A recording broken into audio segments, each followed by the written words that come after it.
আমরা বাসে 10:35 যে দুর্গাপুর থেকে বাসটা ছেড়ে তাতে আসছে না। আমাদের সাথে আরও 5 জন আছে, তারা কিন্তু কলকাতার ছেলে, তাদেরকে এখনো পেশ পাওয়া যায়নি কোথায় আছে। 15 জন ছেলে অ্যাটাক করার পর আমাদেরকে বলে 7টা ছেলে মিলে একটা মেয়ে মিলে কি কাণ্ড করতে এসছিস এখানে।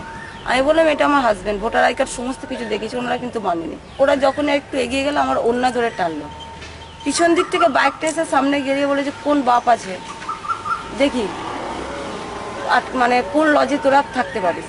12:40 বাপি আসে, বাপি কোনো কথাবার্তা না শুনে কালী মন্দিরের সামনে এখনো রক্ত আছে, দেখাবো আপনাকে।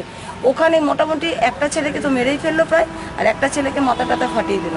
বাপি অকথ্য ভাষায় গালাগালি করেছে, অকথ্য ভাষায়, যেগুলো মুখে মানে বাঙালি সমাজে আমাদের হিন্দু ঘরের বউ ওরকম মুখে আনতে পারবে না। পুলিশ আমাদেরকে সাহায্য করতে গিয়েছিল, পাইন বাবু, উনি যখন সাহায্য করতে দেন তো ওনাকে প্রথমে কলার ধরে মারে, মেরে মোবাইলটা পায়ে করে এমনি করে পিষে ভেঙে দেয়, উনি যাতে আর কারোর সাথে যোগাযোগ করতে না পারে। দিদির কাছে বলতে চাইছি, দিদি উনিও তো একটা মেয়ে, আমিও তো মেয়ে, তাহলে যেন আমরা অবাধে চলাফেরা করতে পারি, এরকম ক্রিমিনাল যেন রাস্তায় না ছেড়ে দেয়।